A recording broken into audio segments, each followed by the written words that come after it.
Kita bertemu lagi, saudara-saudariku yang terkasih. Kembali Anda berjumpa dengan saya, Pastor Igo Walerubun MEC, dalam Kisah Para Orang Kudus Setiap Hari.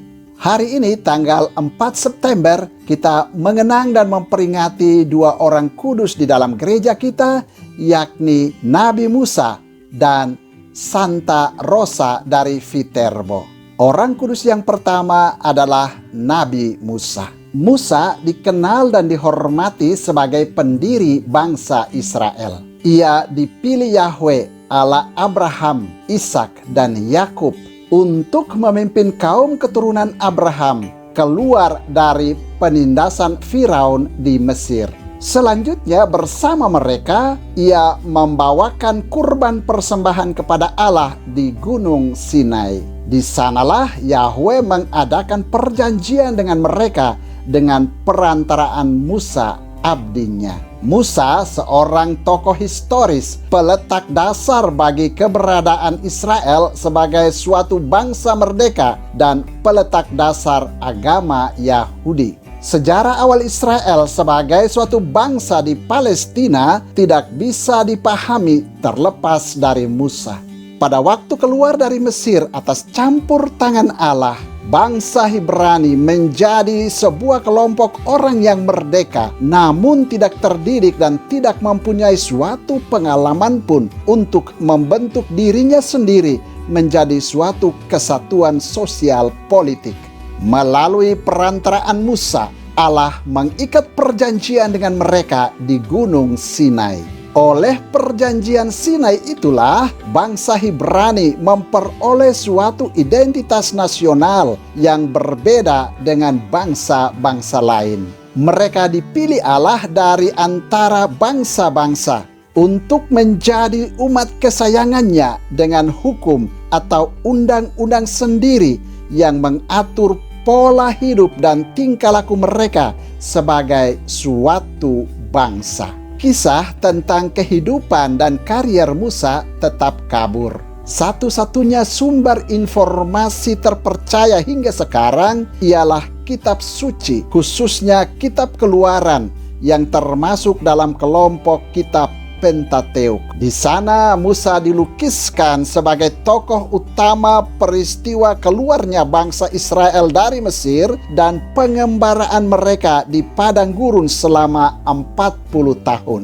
Ia dibesarkan di dalam dua lingkungan budaya yang berbeda, yakni Mesir dan Midian. Namanya kemungkinan diturunkan dari sebuah kata kerja bahasa Mesir yang berarti dilahirkan. Tradisi kitab suci mengatakan bahwa ia dilahirkan di Mesir dari sebuah keluarga Ibrani dan kemudian dibesarkan di lingkungan istana Firaun. Di dalam istana itu ia dididik dalam segala hikmat orang Mesir dan ia berkuasa dalam perkataan dan perbuatannya. Namun pendidikan ala Mesir di istana Firaun itu tampaknya tidak merusak ikatan batin dengan orang sebangsanya. Sudah hampir dipastikan bahwa adat istiadat yang diwariskan serta Allah Abraham, Ishak, dan Yakub itu diketahuinya di Mesir. Kecuali itu, tradisi kitab suci pun mengatakan bahwa ia menghabiskan sebagian besar hidupnya di daerah Midian, bagian timur Mesir.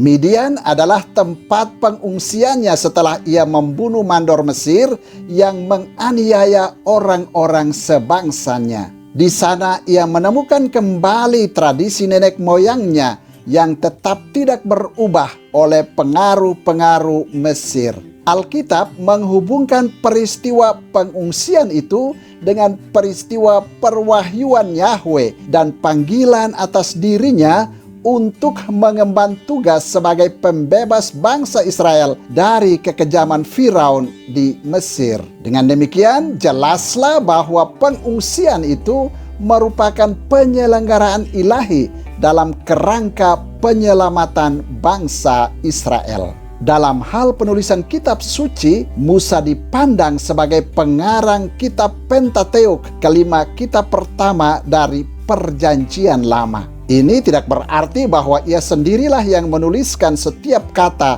dari kitab itu. Walaupun kebanyakan bagian kitab Pentateuk ditulis setelah kematiannya, namun dianggap sebagai tulisannya karena didasarkan pada tradisi lisan yang diwariskannya. Atas dasar itu dan juga karena ia adalah tokoh utama yang mendominasi fase awal sejarah Israel, maka seluruh kitab Pentateuk dihubungkan dengan dia sebagai pengarangnya.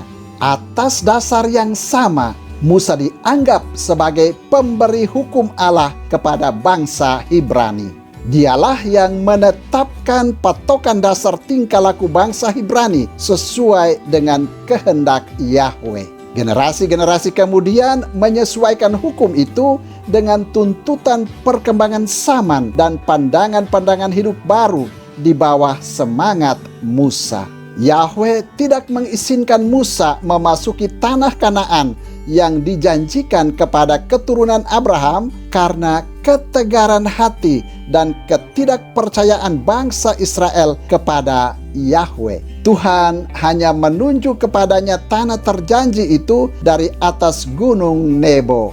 Akhirnya Musa meninggal dunia di tanah Moab di bagian timur Kanaan. Orang-orang Israel meratapi dia selama 30 hari. Dalam perjanjian baru, penggelaran terhadap Musa sering melebihi tokoh-tokoh perjanjian lama lainnya, mengingat kualitasnya sebagai pemberi hukum Allah. Kecuali itu, ia dihubungkan dengan Yesus Kristus sebagai tokoh pralambang Mesias terjanji. Orang kudus kedua yang kita peringati pada tanggal 4 September adalah Santa Rosa dari Viterbo, pengaku iman. Rosa lahir pada tahun 1235 di Viterbo, Italia Tengah. Kisah hidupnya tidak banyak diketahui dengan jelas. Oleh karena itu, cerita legenda yang beredar tentang dirinya merupakan sumber untuk melukiskan riwayat hidupnya. Frederik II, Kaisar Romawi Suci, karena suatu pertikaian sengit dengan Paus Gregorius ke-9 menyerang negara kepausan dan berhasil menaklukkan kota Viterbo pada tahun 1240. Rosa dengan berani mempersatukan seluruh rakyat untuk menghalau Frederik II dari Viterbo. Karena semangat kepahlawanannya itu, ia bersama orang tuanya dibuang keluar dari Viterbo. Mereka baru bisa kembali ke Viterbo ketika Frederik II meninggal dunia pada bulan Desember tahun 1250. Konon, Rosa kemudian mengajukan permohonan untuk masuk biara Santa Maria yang ada di Viterbo. Permohonannya itu tidak dikabulkan oleh pimpinan biara itu.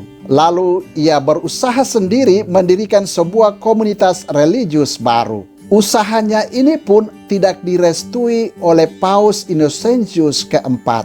Karena kegagalannya itu, ia lalu memilih tinggal di rumah sambil tetap menjalani suatu kehidupan bakti kepada Allah hingga kematiannya pada tanggal 6 Maret tahun 1252.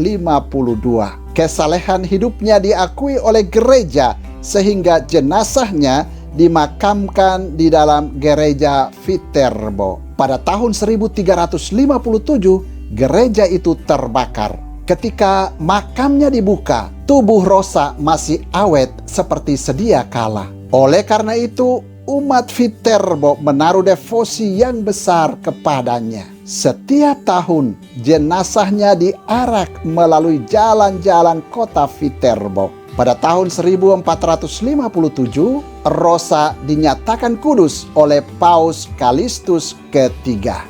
Saudara, demikianlah kedua orang kudus yang kita kenang dan peringati pada tanggal 4 September, yakni Nabi Musa dan Santa Rosa dari Viterbo. Nabi Musa dan Santa Rosa, doakanlah kami. Tuhan memberkati.